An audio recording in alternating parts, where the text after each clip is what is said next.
alguno de vosotros cuando tiene algo contra otro ir a juicio delante de los injustos y no delante de los santos? ¿O no sabéis que los santos han de juzgar al mundo? Y si el mundo ha de ser juzgado por vosotros, ¿sois indignos de juzgar cosas muy pequeñas? Oramos. Señor, mi Dios, gracias por tu palabra leída, mi Dios. Gracias porque tú nos dejas allí un plano, mi Dios, para caminar, para servirte, mi Dios, para aprender, para crecer en santidad, Señor. Oh Dios mío, permítenos tener sabiduría, tener discernimiento para escudriñar esta palabra, Señor. Que toda palabra sea tuya, Señor, que toda enseñanza sea tuya, mi Dios. Prepara nuestros corazones, incluyendo el mío, mi Dios, para recibirla, mi Dios, y hacerla nuestra, mi Dios. Y poder llevársela a aquellos que no la tienen. En el nombre de Cristo, amén. Amén. Estamos viendo aquí en este capítulo, nuevamente Pablo expone otro problema que tiene esta iglesia. Esta congregación tenía tantos problemas que Pablo ha tenido que ir poco a poco exponiendo allí situaciones paso a paso para que ellos comprendan. Recuerden que estamos hablando de un grupo bastante carnal, inmaduros completamente en la vida cristiana. Y aquí Pablo les está diciendo que no está bien los conflictos dentro del pueblo cristiano. Las divisiones, las contiendas, ¿verdad? Y de una forma sutil prohíbe en el pueblo cristiano las contiendas dentro de la iglesia. Pero no solo tenían contiendas dentro de la iglesia. Estas personas estaban llevando las contiendas a los incrédulos. Y Pablo está en contra de esto que estaban haciendo completamente. ¿Por qué razón? Primero les voy a decir que la ley establecida es bendecida por Dios. La Biblia nos muestra que tenemos que respetar la ley, tenemos que respetar los presidentes. Eso no quiere decir que tengamos un problema criminal, vamos a ponerlo así para que entiendan, y no se lleve a las autoridades, a la corte. Vamos a hablar de corte para que entiendan. Pero aquí estaba sucediendo muchos problemas morales. ¿Por qué lo sabemos? Porque en el capítulo 9, más adelante tenemos una larga lista de problemas que Pablo muestra en este capítulo. 98% de los problemas que tenían eran problemas morales, problemas de doctrina, problemas de crecimiento, problemas de inmadurez. Y esto traía ahí una división, una contienda entre estos hermanos, y Pablo quiere que ellos entiendan, ¿verdad? Pero para hablar de este capítulo, primeramente no podemos separar el capítulo. Es un poco complicado este capítulo, pero tiene una enseñanza muy buena para la iglesia. Tuvo una enseñanza para la iglesia de Corintios, pero sabemos que no está allí. ¿Para quién es la enseñanza? Para nosotros en la actualidad. Y para hablar de conflictos, tenemos que remontarnos allí a algunas palabras que dijo Cristo. Y quiero empezar, antes de entrar en materia, quiero empezar con lo que dijo el Señor sobre el amor, porque solamente podemos cubrir todo este tipo de problemas en la iglesia con amor. Y vamos a ir a Mateo 22:36 para empezar. Mateo 22:36.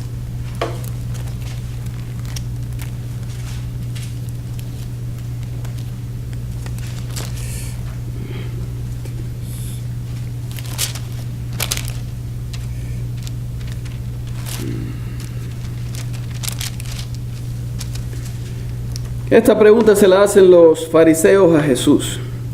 Dice: Maestro, ¿cuál es el gran mandamiento en la ley? Jesús le dijo: amarás al Señor tu Dios con todo tu corazón y con toda tu alma y con toda tu mente. Este es el primero y grande mandamiento. Y el segundo es semejante: amarás a tu prójimo como a ti mismo.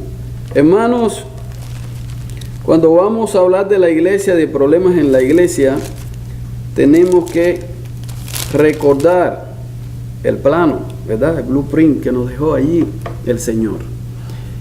Cuán importante es amar al prójimo cuando Jesús lo compara con amar a Dios, con tu propio corazón, con todo tu corazón, con toda tu alma y con toda tu mente.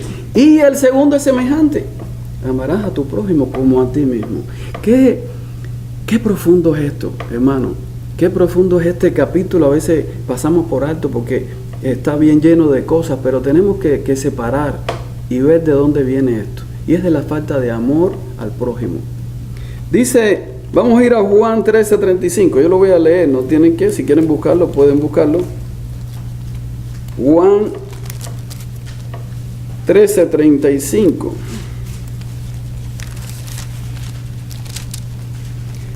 Dice, en esto conocerán todos que sois mis discípulos, si tuviereis amor los unos con los otros.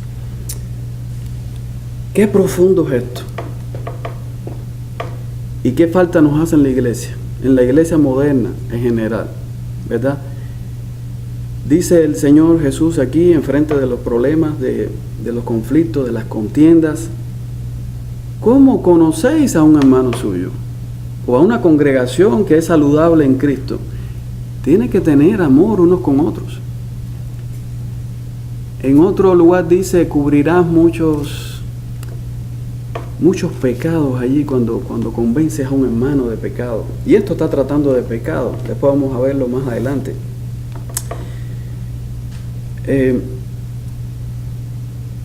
Esto tenemos que recibirlo bien profundo en nuestro corazón para entender todo lo demás. Dice el segundo versículo, y no sabéis que los santos han de juzgar al mundo, y si el mundo ha de ser juzgado por vosotros, sois indignos de juzgar cosas muy pequeñas. Y el 3, o no sabéis que hemos de juzgar a los ángeles, cuanto más las cosas de esta vida. Pablo tenía una relación con el Señor tan grande que Pablo está hablando de profecía, Pablo está hablando de la eternidad aquí. ¿Por qué decimos que está hablando de la eternidad? Porque la Biblia, y vamos a mencionarlo, vamos a buscarlo, voy a explicarlo con mi palabra y después vamos a apoyarlo con la palabra, con versículos bíblicos.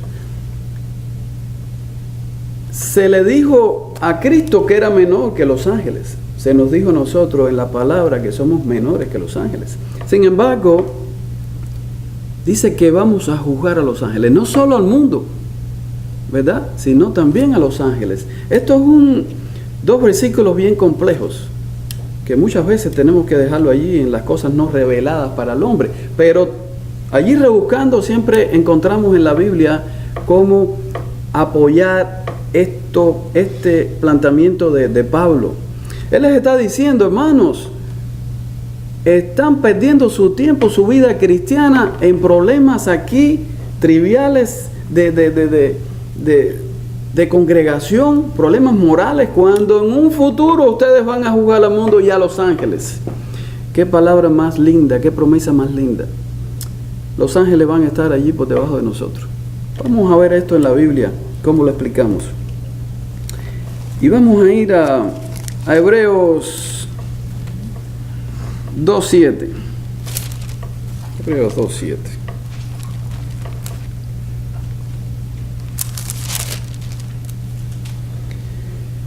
Dice, y le hice un poco menor que los ángeles. Le coronaste de gloria y de honra, y le pusiste sobre las obras de tus manos. Todo lo sujetaste bajo sus pies, porque en cuanto le sujetó todas las cosas, nada dejó que no sea sujeto a él. Pero todavía no vemos que todas las cosas le sean sujetas. Este planteamiento de Pablo aquí al final dice, pero todavía no vemos que todas las cosas le sean sujetas. ¿Por qué razón? Recuerden que el Señor era 100% humano y 100% divino. Él se desechó, él se apartó de la divinidad para morir por nosotros ahí en la cruz, derramar su sangre preciosa, ¿verdad? Por ti y por mí. Todavía no se veía un Dios triunfante, se veía un Dios que murió ahí en la cruz. Para el mundo habíamos perdido, ¿verdad? ¿Cómo Pablo va a estar diciendo que vamos a estar juzgando a los ángeles cuando era incluso Cristo menor que los ángeles? Pero vamos a seguir adelante para explicar esto. Vamos a ir a Hebreos, allí mismo 1:6, un poco la hoja adelante. Dice, y otra vez cuando introduce al primogénito en el mundo, dice, adórenle todos los ángeles de Dios.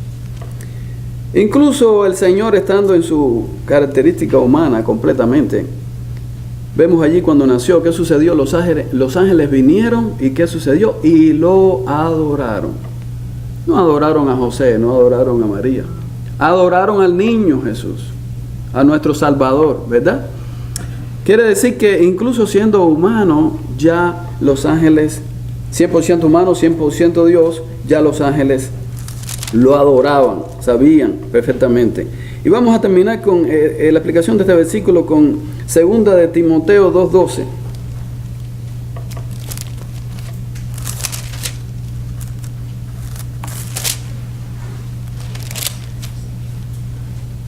Empezamos en el 11, 2 de Timoteo 11 hasta el 13. Dice, palabra fiel es esta: si somos muertos con Él, también viviremos con Él. Si sufrimos, también reinaremos con Él. Si le negaremos, Él también nos negará. Si fuéramos infieles, Él permanece fiel. Él no puede negarse a sí mismo. Y leo el 12 nuevamente, dice, si sufrimos, también reinaremos con Él. La vida cristiana, lo hemos dicho muchas veces, trae sufrimiento. La vida con Cristo trae sufrimiento. La vida en la congregación, tenemos una gran felicidad cuando nos encontramos aquí. Es vida, es medicina encontrarse con los hermanos, compartir, hablar de ayer, de lo que hicimos el fin de semana, en la semana. Qué lindo hablar con el hermano en Cristo, que te puede entender. Pero también tenemos que tener ese amor para hablar cuando hay problemas. Recuerden allí Mateo 18, el plan que Dios nos trazó. Dice, cuando un hermano esté en problemas de pecado, y esto es lo que estaba sucediendo aquí, problemas morales, acércate a él, habla con él. No te escuchó, busca a 2 hermanos y hablen con él. No lo escuchó, busque a la iglesia y hablen con él. Si no escucha, entonces tenlo como un gentil o publicano.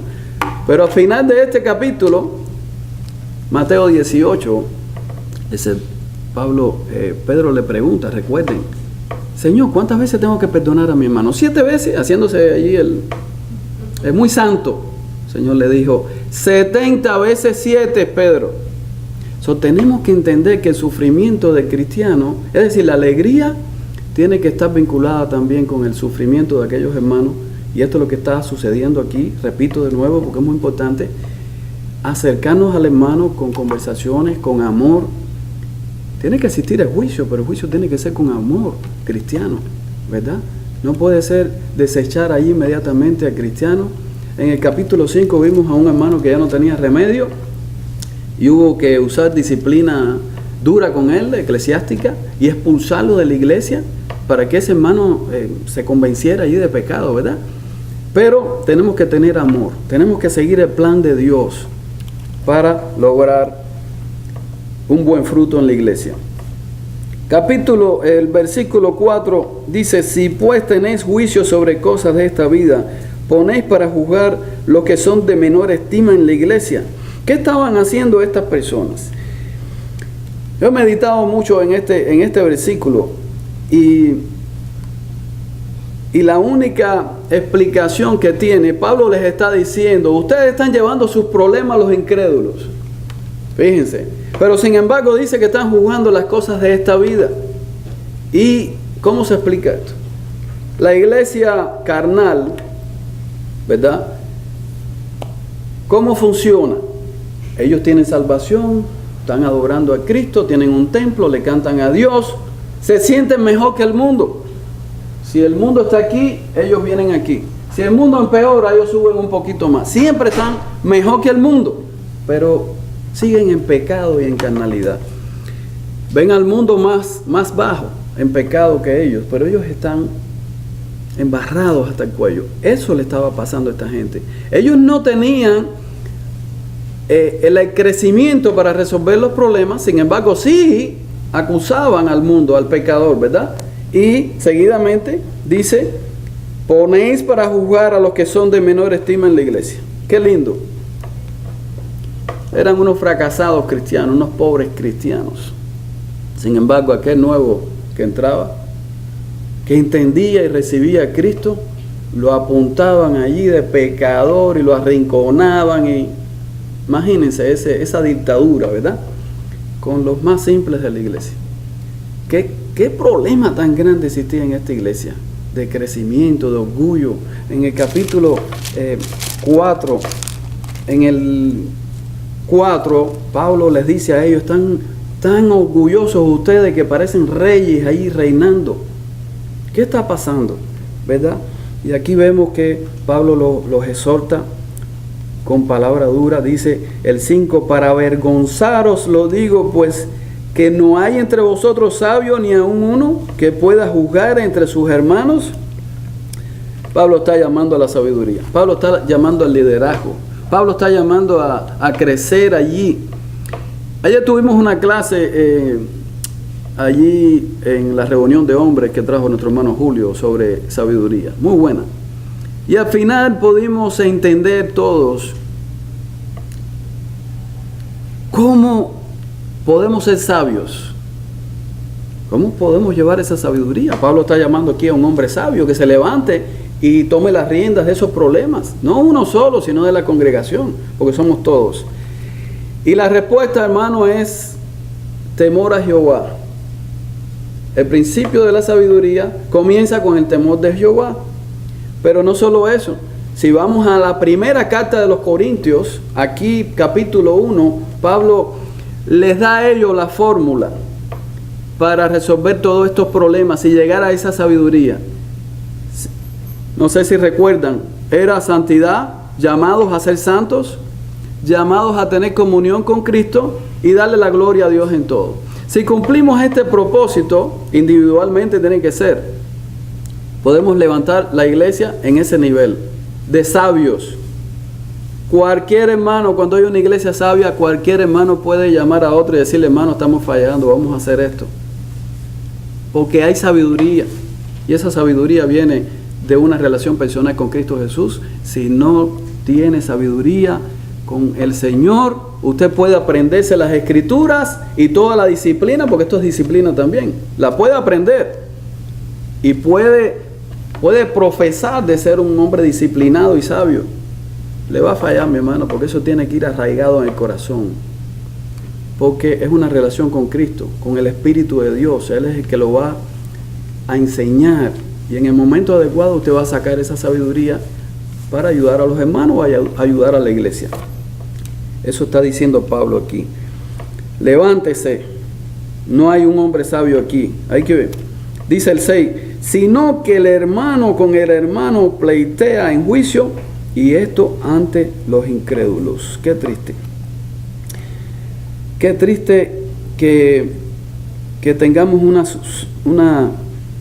pleito, lo que sea, una contienda, y yo le diga al hermano, vamos allá afuera para que aquel de la esquina que tiene un poco de conocimiento de leyes nos ayude, en vez de ir al pastor y decirle, pastor, necesitamos ayuda, o Oreste, necesitamos ayuda, o cualquier hermano, vamos a reunirnos, ayúdennos, ¿verdad? Eso está diciendo Pablo aquí con mucha sutileza.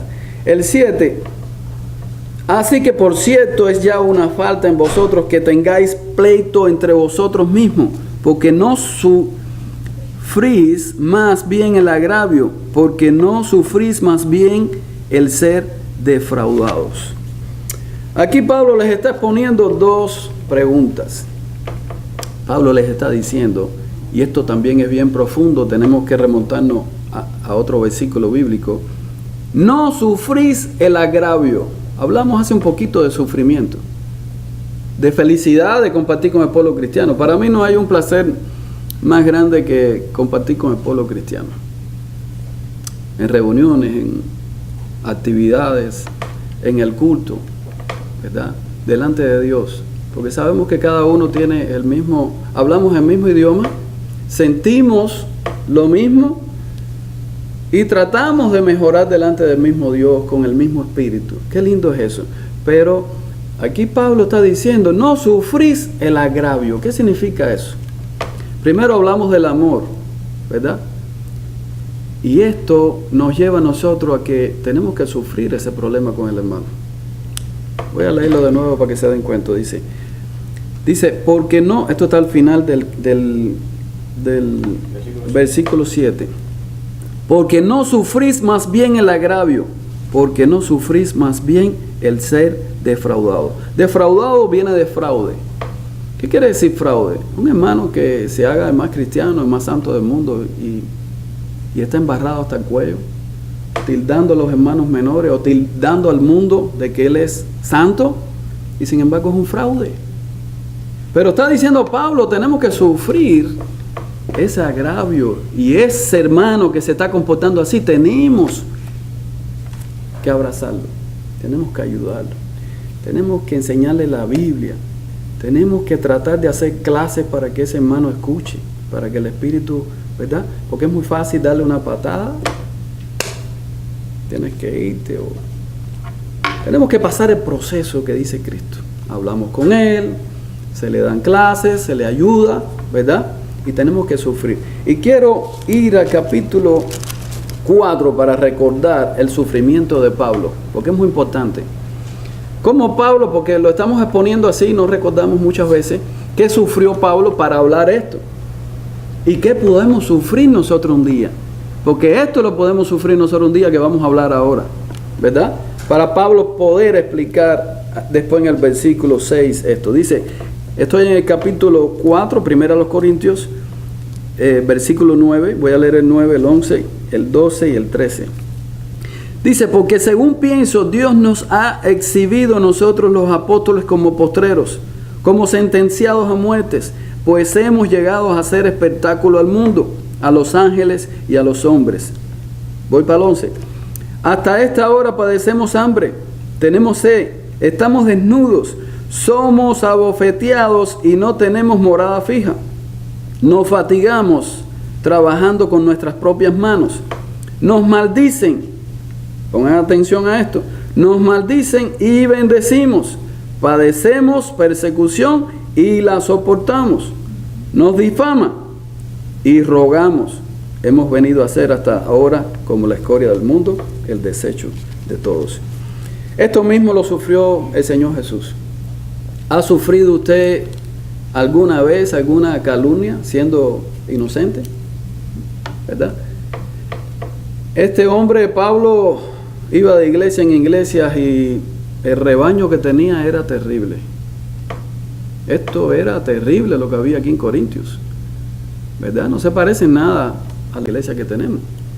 Pero sí pueden existir estos problemas y muchas veces no le damos atención. ¿Por qué? Porque somos orgullosos. Porque nos predominamos allí con orgullo y nos llenamos nuestro corazón. Este hermano, mira esto y lo que está haciendo. Y sí tenemos que tener, no podemos tolerar el pecado. Para nada, no estamos hablando de tolerar, estamos hablando de juzgar. La palabra es juicio, lo hemos dicho, es disciplina. No se puede llamar a un hermano sin juzgar, porque usted lo está llamando a contar. Pero tenemos que sufrir eso. Quiero que quede bien claro esto, porque este es el tema de este capítulo. Tenemos que sufrir con el hermano que está en ese problema. No es solamente juzgarlo, tenemos que sufrirlo para poder ayudar, ¿verdad? Y vamos a ver aquí en el capítulo, dice el capítulo 8, pero vosotros cometéis el agravio, defraudáis, y esto a los hermanos. No solo no sufrían, sino eran ellos los que cometían el agravio. Qué dura está la pelea ahí en Corintios. Y ellos mismos eran los que defraudaban, y esto a los hermanos. Era terrible la pelea que existía allí espiritual y la inmadurez que existía. No solo allí, mi hermano. Lo estamos sufriendo en la iglesia moderna. Muchas veces no se ve, porque somos más educados, yo me imagino, o está más tapada las situaciones, pero allí en el corazón, Dios conoce el corazón. Esto es para nuestro corazón. Dios conoce tu problema, mi problema, y Dios quiere que luchemos contra esos problemas para resolverlos. Sufrir esos problemas para ayudarnos todos a crecer en el templo de Cristo. Cada uno de nosotros, recuerden, allí en el capítulo 3, cada uno de nosotros es un ladrillo, es una ventana. Tenemos que construir con oro, plata y piedras preciosas, no con paja y hojarasca. Si uno de nosotros falla, la iglesia está coja. Vamos a verlo un poquito más adelante. Vamos a hablar en el 9 aquí, y antes de empezar a leer, quiero que entiendan cuáles eran los problemas de esta iglesia. Problemas espirituales, problemas de pecado, problemas morales, muy pocos. 2 de ellos eran problemas criminales que también tenían solución en la iglesia. Para que se den cuenta de lo que está hablando Pablo. Por eso les digo que este capítulo no se puede separar. No se puede separar, ¿por qué? Porque si lo separamos, no tiene sentido. Vamos a leer el 9.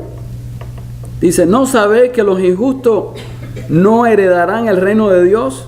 No erréis, ni los fornicarios. Paro ahí, ni los fornicarios. Pregunta, ¿podemos llevar al fornicario a la corte? Como está el mundo hoy por hoy. Si tú acusas a alguien de fornicario, tal vez caes preso tú, porque lo estás ofendiendo, ¿verdad? Él es dueño de su cuerpo. En esta época también era así. Corintio era una ciudad pecaminosa, que el pecado era algo normal, no en la calle, no en los templos. Sabemos que tenían prostitutas allí para servir a los que llegaban en el templo de Diana, ¿verdad? Esto era muy normal allí. Fornicario era una cosa que tenían que resolver allí, en la iglesia. Hablar con los hermanos, llevarlos a disciplina. Dice, ni los idólatras. ¿Podemos llevar a un idólatra a la corte? ¿Usted puede coger un idólatra y llevarlo a la corte? No, ¿verdad? Dice, ni los adúlteros. ¿Puede usted llevar un adúltero? A no ser que sea para divorcio, un matrimonio que vaya allí. Y también hay solución en la iglesia. Hay consejería, hay muchas cosas para esto en la iglesia. Ni los afeminados, ni los que se echan con varones. Estamos hablando de los homosexuales. ¿Puede usted llevar a un homosexual a la corte a discutir, a acusarlo? Sale usted preso. Quede usted allí preso. Si se atreve, quede usted preso, para que sepa. Seguimos. Dice, ni los ladrones. Ahí paramos. Los ladrones pudiera ser algo criminal, pero depende. Esa persona fue salvada. Estamos hablando con una iglesia, personas que son carnales, pero ya supuestamente habían sido lavados por la sangre de Cristo y estaban en pecado. Puede ser que no. Este hombre también se le podía ayudar en la iglesia con su problema. Los avaros, ¿puede usted llevar a alguien que es avaro a la corte? No. Puede hablar con él, puede predicarle, pero no puede. Los borrachos, tampoco puede llevarlo a la corte, a no ser que haga un escándalo público, haga un acto criminal. Ni los maldicientes, tampoco puede llevarlo a la corte. Ni los estafadores. Puede ser que estafador sea ya criminal, pero también se resuelve en la iglesia. Heredarán el reino de Dios. Hermano, estos eran los problemas que existían en esa iglesia, que predominaban. ¿Pueden existir hoy? Claro que sí. Allí en nuestro corazón muchos tenemos idolatría al dinero, idolatría al trabajo. Muchos son avaros, sí, muchos son avaros en el día de hoy. Muchos son maldicientes, es lo más que abunda. Somos santos en la iglesia cuando salimos, que tropezamos ya. Se le olvidó la santidad. No, si lo agarra el tráfico. O si lo agarra el tráfico en el medio, ¿para qué? Hay quien saca hasta la mano por la ventana. Sí, a saludar, vamos a decir eso, ¿verdad? Entonces tenemos que saber que esto es para nosotros y estos problemas existen hoy y tenemos que plantearlo. No podemos ser tolerantes con nosotros mismos y con el hermano tenemos que también sufrir esa situación y conversar. He montado con hermanos en los carros que he dicho, Dios mío, estoy en Hialeah. Y entonces hay que hablarle con amor, no haga eso más, mira, tenemos que tener paciencia. Pero esto es terrible. Tenemos que tener paciencia. Pero lo que no entendemos es que nos estamos matando nosotros mismos.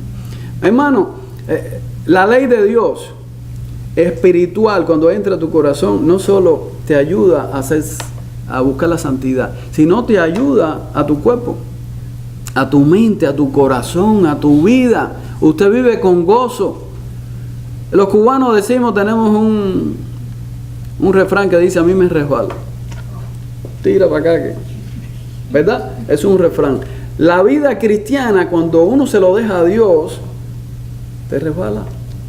Porque el Señor está contigo, y si el Señor está contigo, ¿quién contra ti?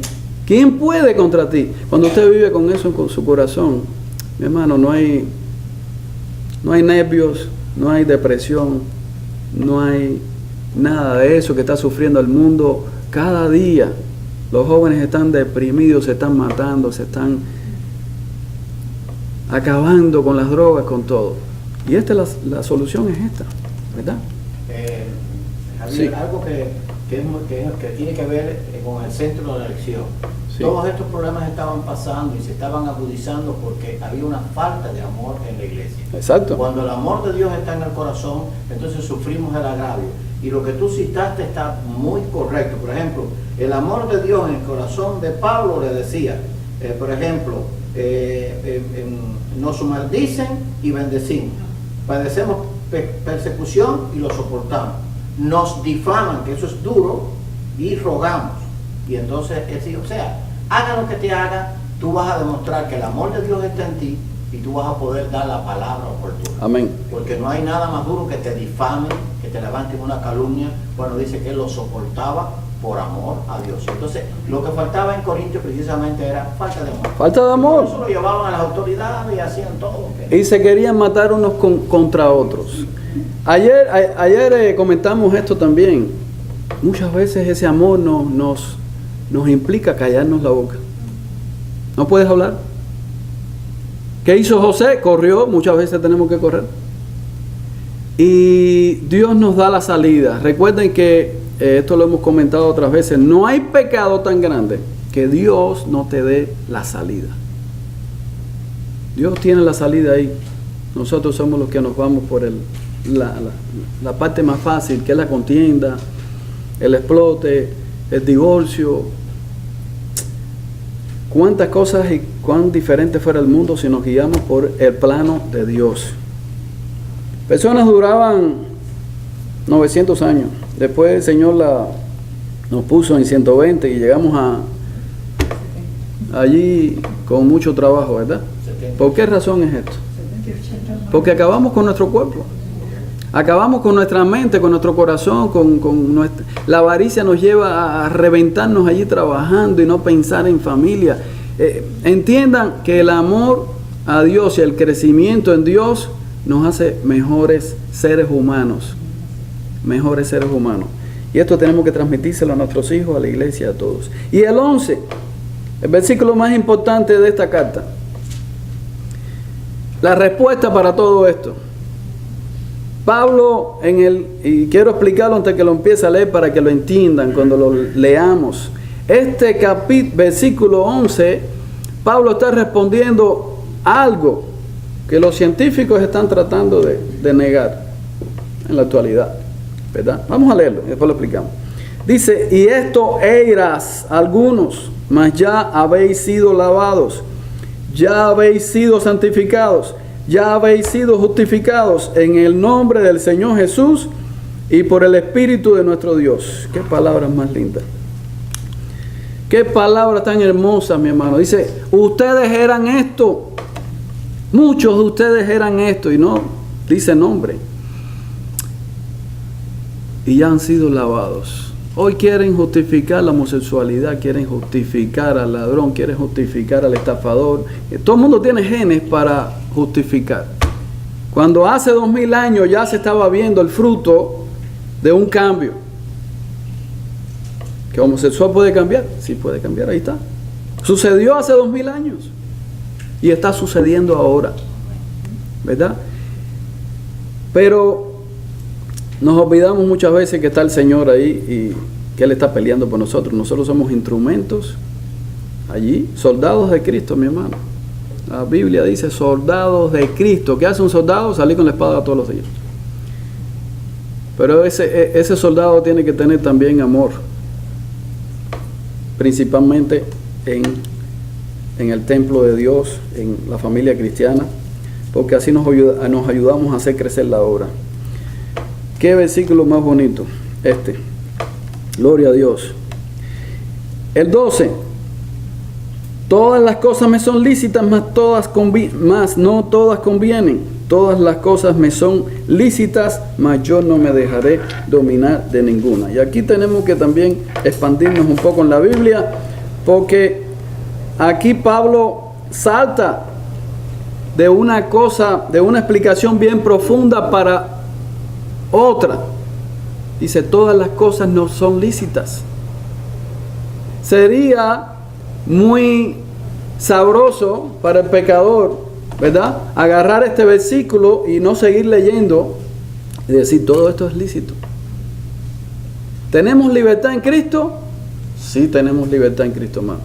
La libertad en Cristo es completa. Cristo cubre todos los pecados, presentes, pasados y futuros. Y muchos se agarran de este versículo bíblico para seguir con un ticket. Tengo la salvación, para seguir pecando. Y vamos a tener mucho cuidado en esto, porque vamos a explicar esto con otros versículos. Pablo lo explica un poquito más aquí adelante, pero tenemos la obligación de buscar otros versículos para explicar esto. Sí tenemos libertad en Cristo. Vamos a ir a Romanos 8:21.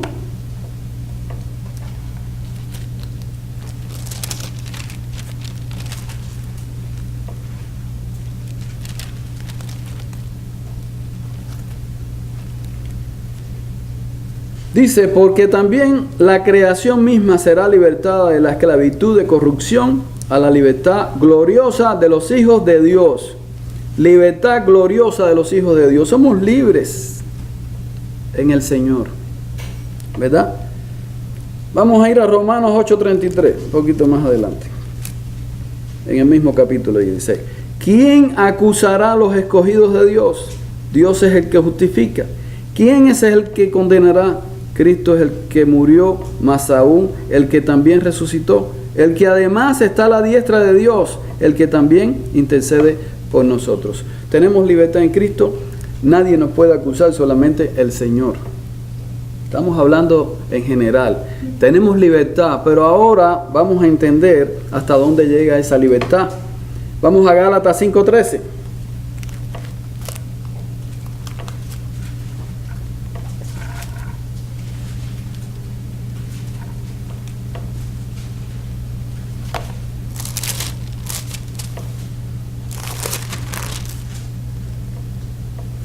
Dice, porque vosotros, hermanos, a libertad fuisteis llamados, solamente que no uséis la libertad como ocasión para la carne, sino servíos por amor los unos a los otros, porque toda la ley en esta sola palabra se cumple, amarás a tu prójimo como a ti mismo. Aquí mismo Pablo lo está diciendo nuevamente. No usen la libertad para libertinaje. Hay iglesias que se reúnen y aquello parece un club de pecado de la calle completamente, ¿verdad? Dice, no usen el libertinaje, esa libertad como libertinaje. Ámense unos a los otros, ese amor es en Cristo. Hace mucho tiempo yo decía, te amo, y un día alguien me dijo, oye, no diga más eso, que eso luce feo. Claro, fue alguien que no tenía mucho crecimiento. Y ya después digo, te amo en el Señor. Vaya, para aclarar. Te amo en Cristo el Señor. Sí, porque hay quien no entiende. Sé que esté pensando que yo lo amo allí como si fuera, ¿verdad? Y hay que especificar porque no hay crecimiento. Te amo en Cristo, hermano. Te amo en Cristo, mi hermana. Podemos solucionar esto. Ahí habrá algún aberrado también que piense que el amor de Cristo es más allá del amor moral de Cristo, pero ¿qué vamos a hacer? Ahí es donde tenemos que tener el sufrimiento y resolver los problemas en la iglesia y explicar, llevarlo a explicación. Dice, vamos a Romanos 6:1.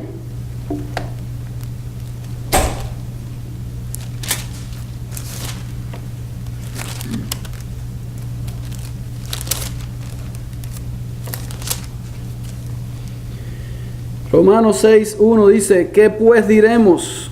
¿Perseveraremos en el pecado para que la gracia abunde? En ninguna manera, porque los que hemos muerto al pecado, como viviremos aún en él. Amén.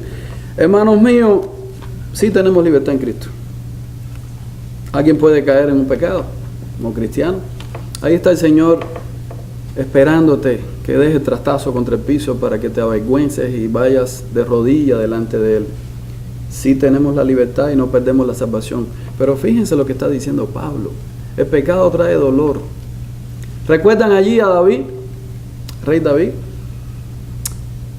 ¿Qué hombre para amar a Dios? ¿Y cómo ese hombre pudo caer en ese pecado no solo de adulterio, sino de crimen? Mandó a matar a un hombre. Y muchos piensan que David está en el infierno. Pero hay que leer los versículos después cuando Dios le dice a Salomón, al hijo, si fueras como mi hijo David, tu reino se va a extender. Hay que verle el arrepentimiento de David, allí delante de Dios, con ceniza, con llanto, con sufrimiento, con qué cosa. El corazón de David era puro delante de Dios, nunca fue puro, lo sabemos, pero tenía una pureza especial. Y esto nos responde que sí tenemos libertad, pero cuidado, mi hermano, porque esa libertad, si te pasas de los límites que Dios está estipulando ahí, va a traer dolor a tu vida. No a tu vida, a tu familia. La familia de David fue un desastre después. La espada nunca se separó de su familia. El reino se dividió. Terrible. Lean la historia para que vean la causa del pecado que trae. Nos vemos a 6. Estamos en el 13, dice las viandas para el bien. Aquí Pablo explica lo mismo que hemos explicado, un poco más extenso. Vamos a seguir. Dice las viandas para el vientre y el vientre para las viandas, pero tanto al uno como a las otras destruirá Dios. Pero el cuerpo no es para la fornicación, sino para el Señor, y el Señor para el cuerpo. Pablo está explicando de diferentes formas que sí, podemos comer el estómago, las comidas, las cosas, todo eso va al polvo. Pero el cuerpo Dios lo hizo para Él. Y Dios para el cuerpo. ¿Quién vive en nosotros? El Espíritu Santo. ¿Verdad? Dice Dios, el 14, y Dios que le levantó al Señor también a nosotros nos levantará con su poder. Promesa eterna. La fe que tenemos allí en la eternidad, en estar con nuestro Señor Jesús. Muy importante, siempre la tenemos que tener presente. No importa el problema que haya por el medio. Dios está con nosotros y nos va a levantar un día como levantó a Cristo Jesús. Dice, ¿no sabéis que vuestros cuerpos son miembros de Cristo? Quitaré pues los miembros de Cristo y los haré miembros de una ramera, de ningún modo. Se está refiriendo aquí, recuerden que allí en los templos existían rameras, como dije, los templos de Diana y demás. Él está diciendo, uno de ustedes va a ir allí a mezclarse con la ramera. Uno de ustedes es la construcción del templo. Recuerden que el templo es el grupo. Quitamos este building, nos quedamos nosotros aquí y esta es la iglesia. Podemos estar debajo de la mata, podemos estar en el patio o en la playa. No estamos hablando del templo, pero si uno de nosotros se une a una ramera, es una carne con esa ramera. El templo está cojo. La mesa está coja. Tú le quitas una pata a la mesa está débil. Y por ahí, si no tenemos ese sufrimiento, ese amor para ayudar a ese hermano, que dice en el capítulo 5, dice que se leuda toda la masa. Se convierte la iglesia en un club de golf o un club de pesca. No tenemos que venir aquí a predicar el evangelio, porque lo que estamos haciendo es fraude. Nos estamos comportando, como dice aquí, no sufrimos la fraudulencia, ¿no? Tenemos que vivirla y ayudar a los hermanos, ¿verdad? Dice el 17, pero el que se une al Señor, un espíritu es con Él. Qué lindo. Pablo está exhortando siempre desde el principio de las cartas que él manda a unirnos al Señor, para hacer un espíritu con el Señor. ¿Por qué Pablo podía hablar estas cosas? Tenía una relación tan grande con el Señor que podía profetizar, podía cambiar de una cosa para la otra. Es bien profundo lo que Pablo hace en sus cartas, lo que tenemos que verlo y detenernos allí, escudriñar la palabra. Este hombre, sencillamente esta es la respuesta de todos estos problemas. Dice, Pero el que se une al Señor, un espíritu, es con Él. Si usted está unido al Señor, mi hermano, ninguna lista de esta, ningún pecado de esto, lo puede atacar. Sí lo van a atacar, la tentación va a venir. Perdón, la tentación sí va a venir. Pero usted va a estar fuerte allí. Usted va a estar lleno del Espíritu de Dios, el Espíritu alimentado con la espada, con el yelmo, con el casco, con todo para pelear contra los dardos del enemigo. Si no, estamos perdidos, fracasados. Dice el 18, oíd de la fornicación, cualquier otro pecado que el hombre cometa está fuera del cuerpo, mas el que fornica contra su propio cuerpo peca.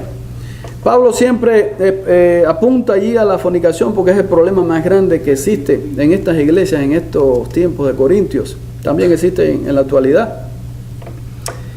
Y está recalcando que la fornicación no solo atenta contra el Espíritu de Dios, contra la ley de Dios, contra a lo que somos llamados a la santidad, sino también contra el cuerpo.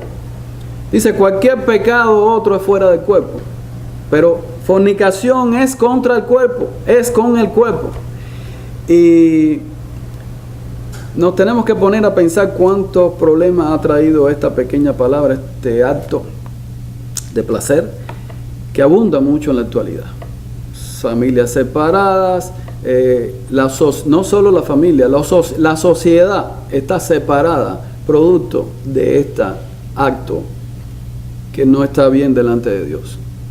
¿Por qué? ¿Por qué las personas niegan venir a la iglesia o oír el evangelio? Ellos dicen peace and love. ¿Qué quiere decir peace and love? No sé si alguien lo sabe. El signo de peace and love, que es ese así hacia abajo, es la cruz de Cristo derrotada. No me hables de Cristo. ¿Por qué no quieren que hable de Cristo? Porque no me vas a mencionar mis pecados. Yo soy feliz. Pero en los años 70 murieron comunidades completas de esas allí, si nadie sabe. Pueblos completos de esa gente que se reunían allí al peace and love. Eso en la actualidad, si lo vemos globalmente, tenemos un grave problema en la juventud, en las familias.